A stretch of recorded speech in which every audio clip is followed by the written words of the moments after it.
Creationist science deniers like to pretend that there are no transitional species, such as Darwin said we should find, because believers have this favorite fantasy that their God magically conjured a number of unrelated kinds of animals, and that each of these separately created kinds evolved from there. Although creationists know that they can neither define nor identify created kinds because there's no truth to that notion. It isn't real, and they know it. Rather than fairly consider what evolutionary theory actually is or says, these science deniers prefer to rely on straw man parodies, like the idea of a transitional form being an individual fish consciously deciding to grow legs and to do it in one lifetime. Or they imagine a single individual animal evolving, actually metamorphizing, from something like a lump of hamburger that sat around for millions of years waiting to turn into something. Ray Comfort suggested something like that, resulting in a male dog who suddenly evolved out of nothing with no relatives. It just grew eyes, legs, and a tail one day, and then had to go seek a female dog who evolved from another lump of million-year-old hamburger somewhere else. So that these two individuals are not even related to each other, in the most impossible imaginable coincidence. More commonly, the science deniers call for one kind of thing changing into another fundamentally different kind of thing. But again, they can't show us what a kind is because they know there is no such thing, and they dare not get backed into a corner where they have to admit that, because admitting the truth will ruin the fantasy. They won't accept one original ancestral population eventually becoming two or more distinguishable subsets in taxonomic daughter groups descending from a series of ancestral parent clades, which is what evolution really is, descent with inherent modification, because they refuse to understand that evolution is at the level of populations, that the individuals don't change, but the subtle differences between them and their descendants accumulate differently in different lineages so that the population changes incrementally over many generations. Creationists can't accept that because it's too easy to demonstrate, to show, and thus know to be true. They don't want that to be true. They don't want to know what they don't want to believe. They want to believe what they already know is not really true, and they will lie to their own children to make them believe that too.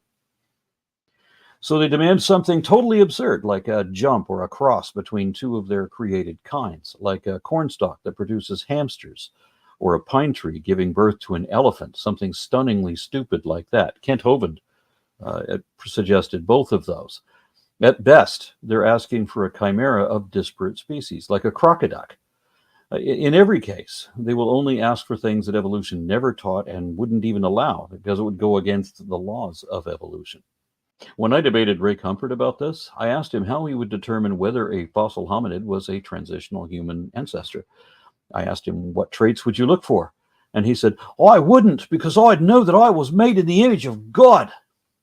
I take his refusal to even participate at all as a tacit admission that this is all make-believe, that professional creationists, the people who make their living denying science to promote an argument from authority instead, that I think all of them know that they're full of shit. And I think I can prove it.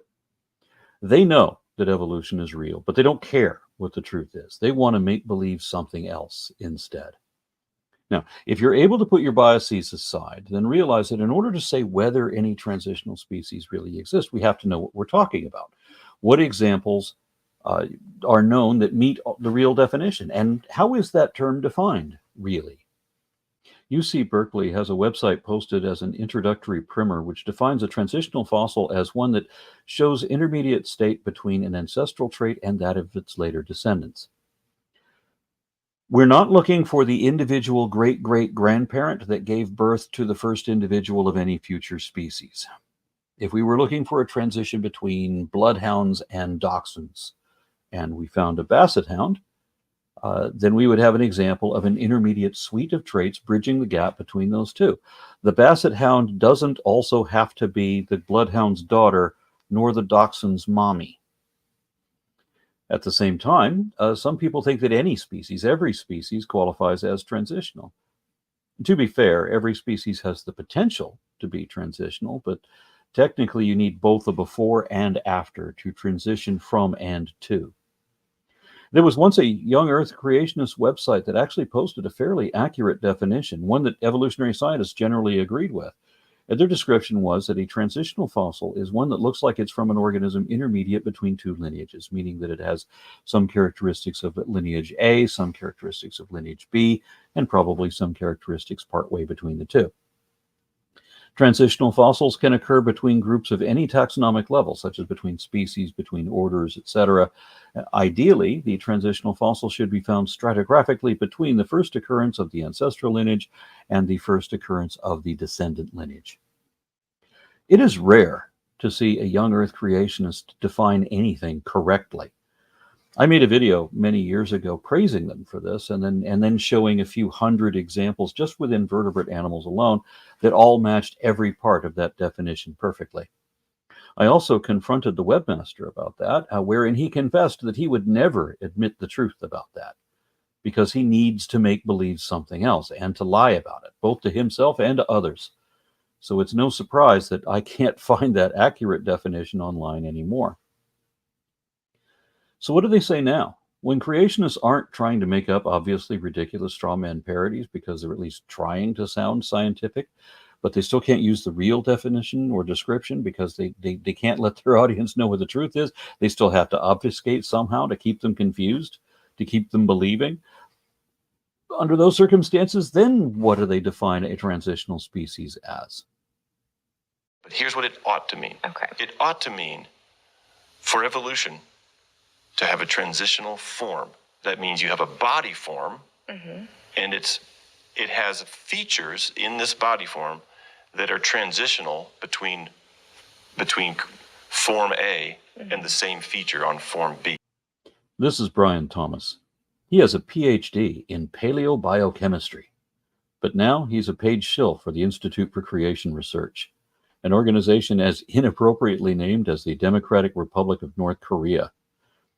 I.C.R. is not a research institute. They're a religious apologetics propaganda mill, trying to denigrate science education to promote the indefensible falsehood of biblical literalism instead. Now, Brian Thomas says that he was convinced by the evidence of creation, but of course he never says what that evidence is because there isn't any. He believes in an erroneous argument from authority and in the God of the Gaps fallacy, and those are what he uses to try to convince others too. He cannot explain evolution accurately because then people might understand it. And if they understand it, they might accept it. And his goal is to make believe, to make people believe in an alternate reality supported only by alternative facts. So he has to confuse his audience by misrepresenting everything, because creationism is nothing but lies, with no truth to it, such as we have for evolution. In other words, think of your arms as your forelimbs, your front limbs. Okay. So if I'm a reptile, I got to go from walking around on my front legs.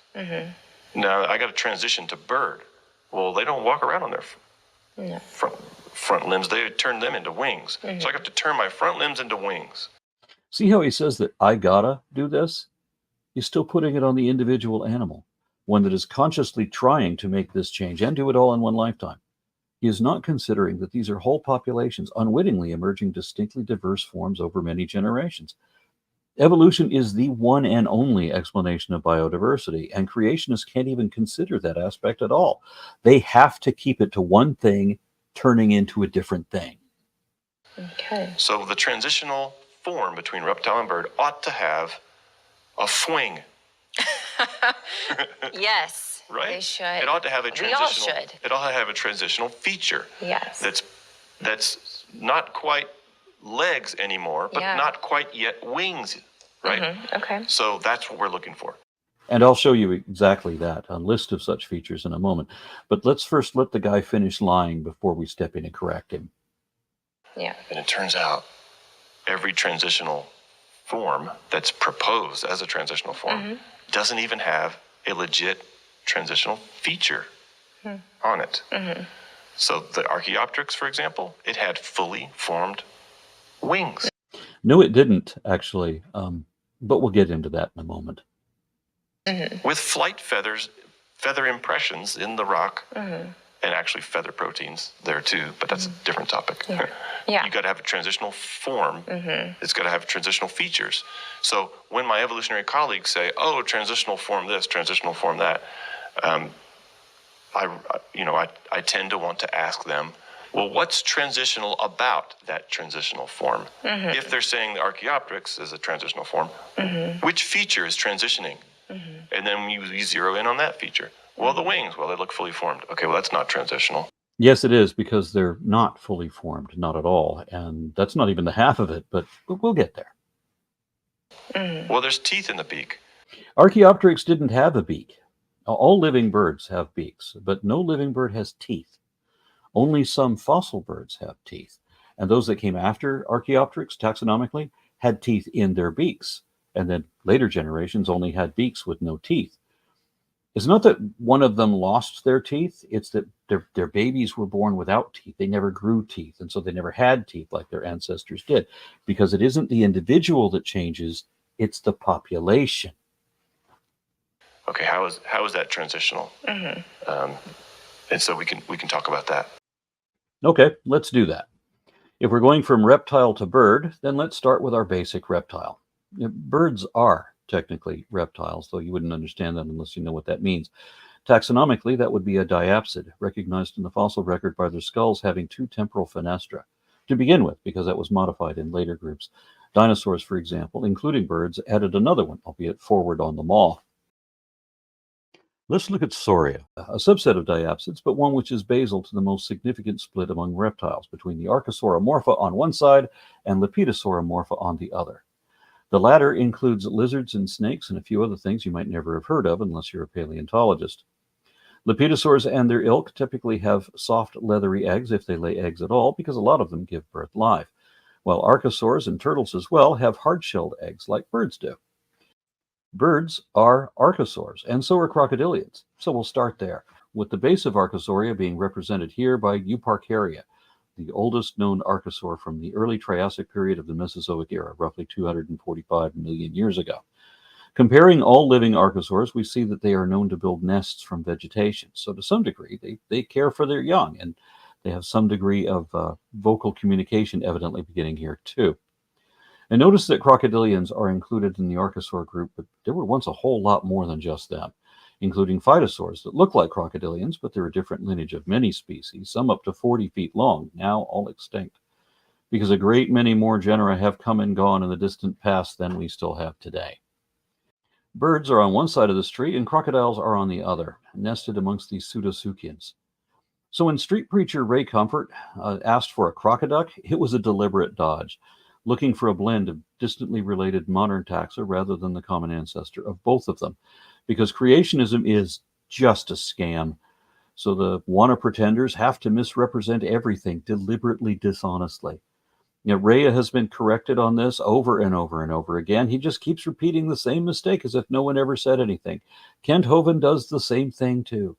That's how we know that they're dishonest. You might think that Crocodilomorpha is just crocodiles and alligators, but no. If you open their clade up, you'll see that there were several different genera, most with multiple species that you never heard of. The same with Crocodiliformes. Now, if you look into Neosuchia, there you'll find crocodilians. Maybe you're aware of caimans, and if you're worldly, you might even know about gharials, but you don't realize how many species there are. And if you don't study paleontology, then you won't know about any of these others that went extinct long ago. The crocodilians are the only survivors of a group that was once quite diverse. The other pseudoseuchians included terrestrial runners and armored herbivores and even bipedal carnivores. They looked a lot like dinosaurs. They weren't, but in the Triassic period before the dinosaurs dominated, pseudoseuchians filled all those roles. Nowadays, we know that all dinosaurs are more like birds than crocodiles, that they were mostly warm-blooded, which defies the old 19th century notion of what a reptile is. And now we know that some reptiles can be warm and fluffy and nurturing. Dinosaurs also processed oxygen more efficiently than we do, so that they were pound for pound better, stronger, and faster than mammals typically are, and they had more endurance than we do too. The downside of all that is that they had to eat a lot more than we do. So when the supply chain got thin on the ground after a global calamity, they were the first to go, unless they were small enough that they could fly. Pseudoseuchians, on the other hand, were like what we used to think dinosaurs were. If you look back in the 1970s and earlier, when dinosaurs were depicted as cold-blooded, tail-dragging, slowly lumbering beasts, That's what the Pseudosuchians were like, because they were so primitive and so low maintenance that some of them could go without eating but once a month. On the other side of the Archosaur tree is Avametatarsalia, meaning that these Archosaurs have the toe bones of birds. So that's one transitional feature, the first of many in this list. Another is a recurrent trend throughout both sides of Sauria, having disproportionately long hind legs, sometimes leading to moments of bipedalism or even perpetual bipedalism, with most of the early ones being literally balanced between the two modes, walking on two legs whenever it suits them. And they can go both ways from here. One of the earliest groups of Avametatarsalia are the Aphanosaurs, represented here by Teleocrater, which you can see is quadrupedal. But all ornithodyrans were at least initially functionally bipedal. Ornithodyra means archosaurs that not only have the toe bones of birds, they have the neck vertebrae of birds as well. The big division here is between Pterosauromorpha and Dinosauromorpha, which includes a number of intermediate precursors leading to both groups.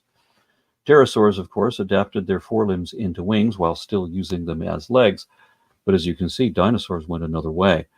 Virtually all dinosaurs had larger hind legs than front legs, even those that tipped back into being fully quadrupedal. The rest, the theropods, remained on their hind legs, such that their forelimbs weren't quite legs anymore.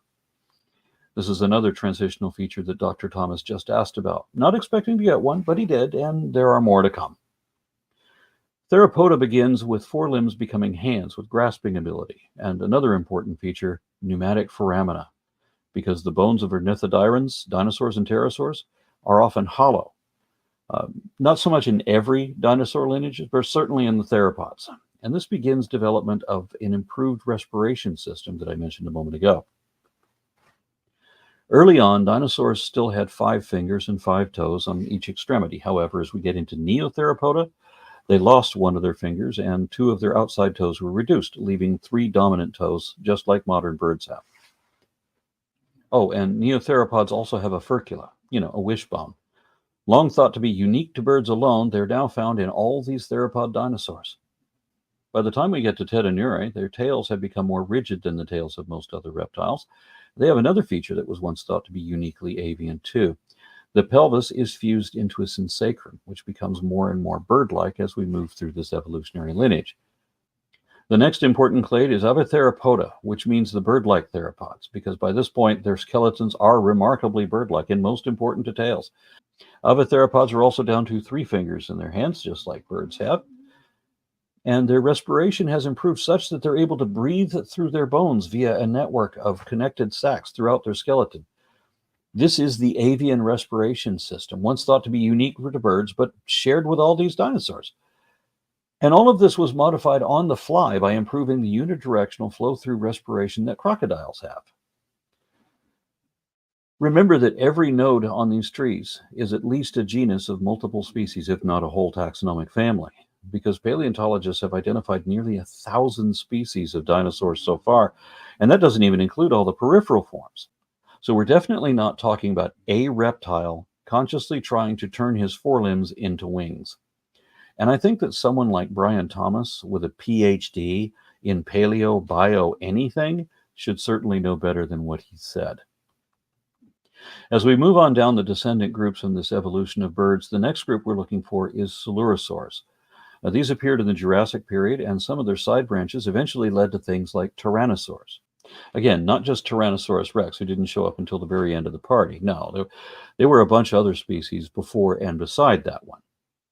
I've gotten a few requests from creationists to show a transitional species between T-Rex, one of the last dinosaurs of the Mesozoic, and birds, whose evolutionary lineage diverged from that 50 million years earlier. So one did not evolve from the other. Because again, creationists are not trying to understand, they're trying to not understand. So they only ask questions they think you can't answer, even if they know that the reason you can't answer is because their question is nonsense.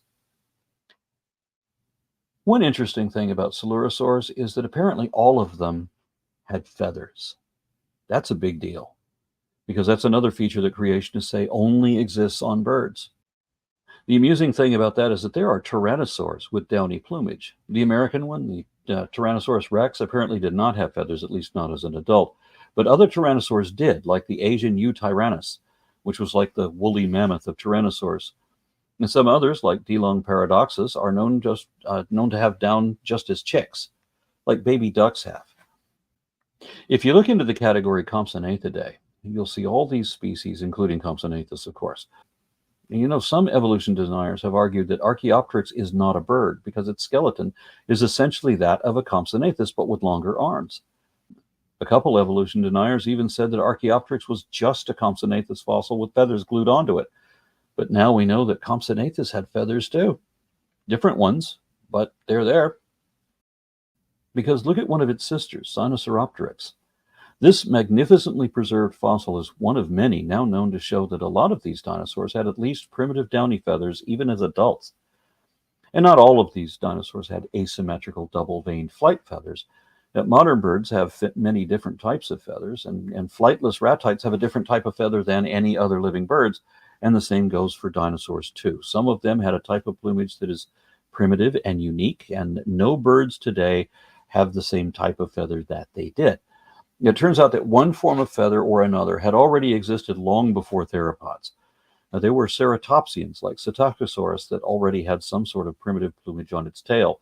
And there are skin impressions on Triceratops that show quill marks at regular intervals, indicating that they may have had just the rachis, and therefore were probably protected by a battery of spiky quills. The quills are made of a different substance. It takes certain very specific conditions to get those to fossilize, but we have the skin impressions showing some kind of, well, they look like a plucked chicken, but it's a Triceratops. So very likely a feather quill like what we're talking about. Though we don't know until we find something better that explains what that is. Now, it's important whether ceratopsians have this because those are not even in the theropod group. They're a very distant group. And if you go back before these two diverged, if you go back before dinosaurs diverged from pterosauria, you'll see that even pterosaurs had their own selection of different types of pycnofibers, indicating a precursor of feathers or another form of feathers. Feathers can be crazy complex, but they don't start out that way. The pycnofibers that the feathers are based on are pretty easy to produce using the same mechanism as that which produces the scaly scutes on a bird's legs. The evolutionary development of feathers through the more advanced form has been seen replicated in embryology too, wherein turning some genes on or off will also produce chickens with teeth. Since not even one modern bird has teeth, that's another fact and evidence of their evolution from dinosaurs. Not all dinosaurs kept their feathers. Some lineages lost that trait, like sauropods, duckbills, stegosaurs, and ankylosaurs, but it persisted in some other groups, and especially in theropods, where more advanced feather types continued to evolve as we move into Maniraptora. The Maniraptors used their hands for grabbing, and the motion they used was exactly like that of a flight stroke. And now let's look at this group. First, we have Ornithomimosauria, which includes Struthomymus, the ostrich mimic, and Drameciomymus, the emu mimic. These are not ostriches or emus. They're not even birds, but they look so close. They really look like birds. Alvarez Sauroidea includes species that were originally classified as birds because they're so transitional they're virtually indistinguishable. Therizinosaurs are an odd bunch of Maniraptors who went vegetarian, but they were still formidable because they were enormous, shaggy monsters where each hand held 3 curved swords. Oviraptors were so misunderstood early on. They were called egg thieves, Oviraptor, and they were often depicted as naked, of course, before we knew that these things had feathers. But now we know that the eggs that they were seen stealing, they weren't stealing those were their own eggs. And it turns out they were fully feathered, extremely bird-like animals. So much so that scientists were confused about one of them. Is it a bird? Is it a dinosaur? Even the experts couldn't tell the difference at first. The way oviraptors sat on their eggs was the same as a hen does. They would use their arms to insulate a larger clutch than a scaly dinosaur could have sustained. Their arms were too small to be used as wings, yet they had wing feathers. Some of them even had double-veined asymmetric flight feathers. They couldn't fly, but these wings were useful in mating displays and in insulating the young, and they were effective in seizing and beating down prey the way a modern raptor does. And they even made it possible to run straight up if they had to escape. The important thing to note here is that every one of these Maniraptors had a wing, a transitional feature that's not quite legs anymore, but not quite wings either. If that's what you're looking for, Here they are, all over this whole clade. All except for Scansoriopterids. They're weird. They had different types of plumage everywhere but their wings, which were made of membrane like a bat's wing. That configuration didn't work very well. They couldn't fly like that. The best they could do was glide, if even that. Probably all they could do was parachute. And that's one of the differences between intelligent design and incidental designs unwittingly derived by natural selection. These trial and error experiments sometimes fail. And now we move on to paraves, which implies birds and those things that are just outside of the category of birds. Thomas Huxley and Charles Darwin agreed that birds must have evolved from dinosaurs. The observation was that the wings of modern birds were like the hands of maniraptors, but with the 3 fingers fused together.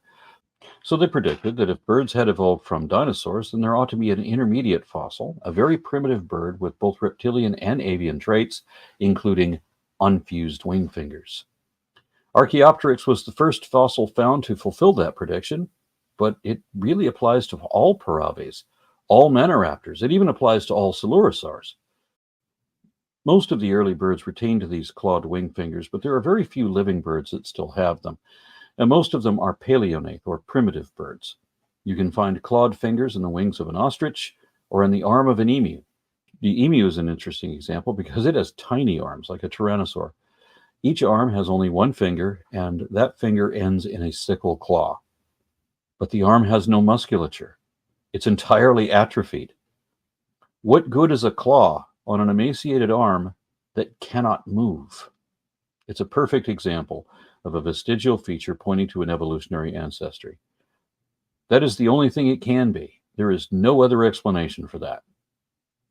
Likewise, Archaeopteryx had a few exclusively avian traits, a few transitional traits shared with other coelurosaurs as well as birds, and a few dinosaur traits that are not shared with any modern bird, like the beakless maw full of teeth and the long bony tail. Even its wings were transitional, not fully formed at all. Back around 1915, ornithologist William Beebe realized that Archaeopteryx did not have fully formed wings. In fact, its wings were so small that experts still debate over how well it could fly, if it could fly at all, because Archaeopteryx had flight feathers on its hind legs too, implying that it might have used them to glide on all 4 limbs spread out. But the feathers on its hind legs were evidently vestigial, not long enough to glide that way. So Beebe predicted another transitional form that must have preceded Archaeopteryx, one with even smaller front wings, but with more feathers on the hind legs, enough to make it a 4-winged glider. He called his hypothetical intermediate Tetrapteryx. This predicted precursor was discovered a century later. They didn't call it Tetrapteryx because they didn't recognize it at first. Part of the fossil had been sold illegally on the black market and mislabeled. And when they realized what it was, that it was what William Beebe had predicted, they had already given it another name, Microraptor. Thus, the wings of Archaeopteryx are transitional, being intermediate from the very small 4-winged configuration of Microraptor and the full-size flying wings of later birds like Confuciusornis. Later birds also added adaptations that Archaeopteryx did not have, like an alula. It's a thumb-operated flap that acts as an air brake. Modern birds have that, and another Paravian dinosaur had it, but Archaeopteryx did not. That's one of the reasons that Archaeopteryx is just outside of birds and not a true bird itself. So Archaeopteryx is definitely a transitional species, but it's only one of many, and it's not even that critical. I mean, what if way back in 1861 they discovered Rhoneavis instead, with this sickle claw that shows a direct link to dromaeosaurs like the extremely bird-like velociraptor? Some believers say that Archaeopteryx is just a bird like any other bird, and others say that it's just a dinosaur and not a bird at all. And one way to know whether a species is transitional is when creationists can't agree which side of that imaginary line it's on. But whichever one it is, it's 100% on this one or it's 100% on that one. But yeah, they can't accept that perhaps it's both or neither. And look at its skeleton and notice the pubic bone. This is one of the lizard-hipped dinosaurs. Since the 19th century, dinosaurs were traditionally classified into 2 categories, those with bird hips and those with lizard hips, based simply on the position of the pubic bone. And now we see that the pubic bone can be in intermediate positions, especially in the evolution of ancient birds. where here in Paraves we see Archaeopteryx with the lizard hips, but that condition changes incrementally in some of the other Paravian dinosaurs, as well as in true birds. And the embryology of modern birds shows their pelvis developing from a theropod condition, which matches the evolutionary development seen in the fossil record of the earliest birds too, in sequence. Let's not forget that in addition to a complete evolutionary sequence being revealed in the fossil record and our commercial breeding showing how evolution has been confirmed to work in real time, as well as our embryological observations of how evolution has been confirmed to work in the past, and even our genetically regenerated atavisms in laboratory studies, we also have genetic orthologs producing molecular phylogenies corroborating all of this, providing yet more and more lines of evidence to prove that birds have indeed evolved. There's no question about that anymore. And all these concordant facts are evidence indicating evolution, and they also contradict creationism. David Minton, the anatomist from Answers in Genesis, ridiculed scientists for thinking that the birds came from the lizard-hipped dinosaurs, but he's one of those self-contradicting twits who also says that Archaeopteryx is still a bird despite that. Not only that, but he says that Velociraptor, Deinonychus, and all other dromaeosaurs are birds as well. He actually said that when a dinosaur has feathers, it is a bird. That's what he said, which is a Freudian admission that birds are feathered dinosaurs. That's not what he meant to say. Well, actually it is, but he didn't know what it meant when he said that. He meant to say that when a dinosaur has feathers, then it is just a bird and not a dinosaur. But somehow I don't think that everyone is comfortable with these toothy, beakless, flightless movie monsters being called birds and not dinosaurs. That's like saying that a mallard isn't a bird, it's a duck. No, mallards are ducks, and ducks are birds, and birds are dinosaurs. That is an objectively verifiable, demonstrated fact. And even professional reality deniers can't make up excuses for that anymore.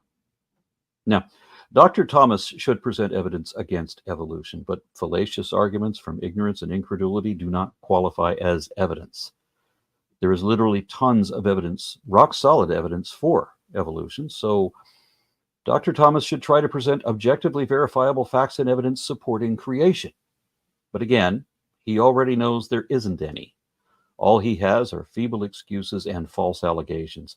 I would love to debate him on this, but I'm guessing he wouldn't agree to that, and I think we already know why he won't, don't we?